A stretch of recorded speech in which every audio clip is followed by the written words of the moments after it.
Thank you very much, Chair, and thank you so much to all of our witnesses for coming in today. The UN Convention on the Rights of People with Disabilities actually obliges the state to closely consult with and actively involve disabled people, including children with disabilities, through their representative organisations. This is an incredibly important provision and one which I think it is very clear the Irish state is not adhering to. Disabled Persons Organisation Network rightly noted that the Assisted Decision Making Amendment Bill has been developed without proper engagement with DPOs. In addition, the Disability Support Services have produced draft codes of conduct also without the involvement of DPOs. So if the department overseeing the UN Convention on the Rights of People with Disabilities can't get this right, I think we're right to wonder what hope there is for the rest of government. I'm on the Children's Committee and we've just finished our report on the Assisted Decision Making Capacity Act, and one of the recommendations is they would revisit those codes of conduct immediately in consultation with DPOs, just to let you know that. But I also raised these concerns on Tuesday in relation to the government's electoral reform bill, which has implications for facilitating disabled people participating in the democratic process and standing for election, which has come up a lot during the conversation so far. But the Department of Housing, Local Government and Heritage doesn't seem to have engaged at all with DPOs on this incredibly important matter either. So my first question is for Jackie and Leanne. So you raised this point in your opening statement. So could you outline, have any government departments engaged with you on legislative or policy matters? And how would you recommend that they go about meaningful consultation in the future if this committee is to hold government departments and public bodies to account? Any guidance you can give us on the standards that you would expect and we should all expect would be very useful for this committee. Then I'm going to go to a question for Robbie, because you and I think all witnesses coming before this committee mentioned that Ireland hasn't ratified the optional protocol of the Convention on the Rights of People with Disabilities, and this committee are pushing government on this matter.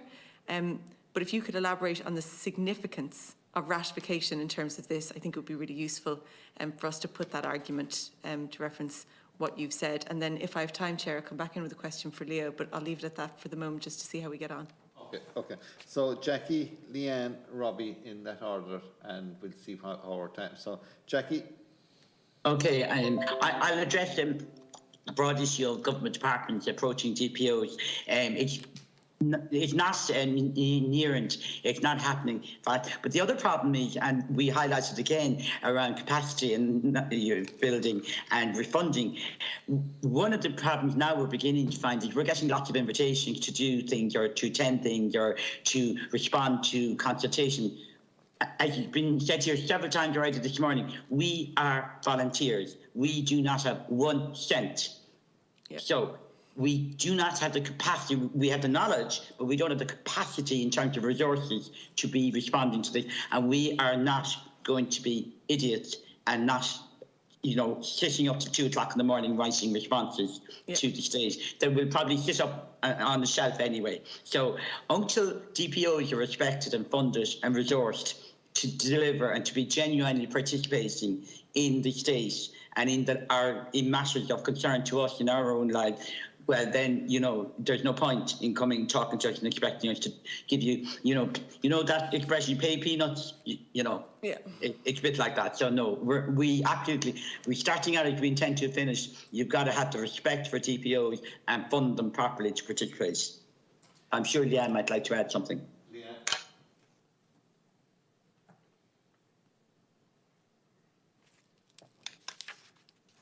Thank you, Jackie, and thank you, Holly Kearns. And I 100% agree with Jackie.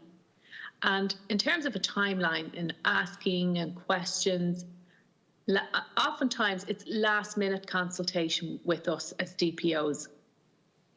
We have staff, but we have limited funding, and we rely on a lot of our own self-fundraising, and we delegate people, and we are very limited in what we can do. As Jackie has said, a lot of us have our own other employment to attend to.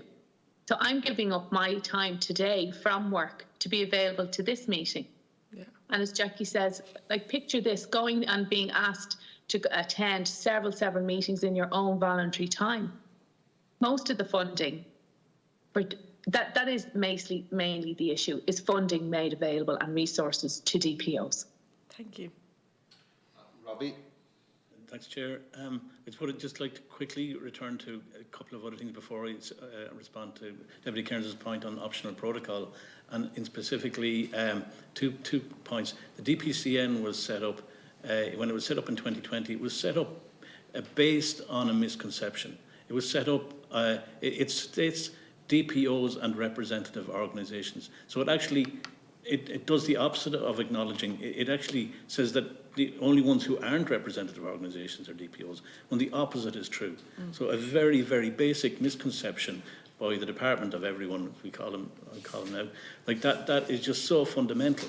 So again, as Deputy Cairns was saying, if the department is getting it wrong, this is the focal point of the CRPD. I mean, that's very serious, but they should be accountable to this. Secondly, there's 100,000 a year going to the DPCN and that space. And if that is purely to just get stuff, now we have a meeting with the DPCN tonight, we're on the steering group, and I have all respect for the colleagues that will be meeting there. But that is not a DPO space. But secondly, the related point, and it just came up with what Jackie said there, that, and Leanne, like, because we're volunteers, there is no point, and we go to the trouble of getting policy, working on policies, working very hard on policies, etc. And like, there's no point in us going along to meetings where we're in a tiny minority and that everything has to be filtered through, including if it's on the disability steering group and we have to represent non-DPO. If we're as a representative, we have to represent non-DPOs. Our own members aren't getting properly represented even. So everything is filtered down and mediated, and that's not what our members deserve. I'm only entitled to represent our members, but like, there's also our members are expected to go along to meetings that might last 2 hours, and maybe 5 minutes might involve something directly related to us. You know, so the whole structure needs to change, and they need to come to us and ask what is the best way for us to interact. Not that them deciding, well, this is the way we do it, and just deciding at the last minute, as they do. But like, so the whole system needs to change. In terms of the optional protocol, I can see why the state, if I was the state, I'd be delaying it for a very long time, because they've done absolutely, their performance has been so bad on the CRPD. You know, the cynic in me says, you know, they're going to delay this as long as they can, possibly till 2029, till they've got something together. Yeah. But even in their responses to the optional, or to the when they asked for feedback on their initial state report to the CRPD, they more or less ignored everything in their actual report in November. So it's as if, like, I'm just thinking particularly because we're here about DPOs today, and it's a very central issue, and they just passed it off. They didn't even include the DPO. Article 4.3 is not mentioned in the state's report. Like how shocking is that? You know, that's the cornerstone of the entire, as paragraph 1 is there at the heart of the CRPD, and that's missing. Because I don't know why. I think there's a certain thing about people doing what they do because that's the way they've always done it. And the idea of these new kids in town, and oh sure, look, are they house trained and all the rest of it? You know, there may be some prejudices in that way, possibly from a civil servant perspective. But as one key civil servant in the department said to me back in November when we were talking about the role of DPOs, he said, "But we've got to live in the real world," he said to me. And I said, "But the real world is the CRPD." And he said, "Right." Now, I haven't heard from him again, but he was a very key person in the department. They don't get it. They don't get it. You have to tell them what the CRPD is. But we're always here to explain. Okay. Thank you. We will go to Erin McGreehan, who has taken Fiona's place. So we'll go to Erin McGreehan.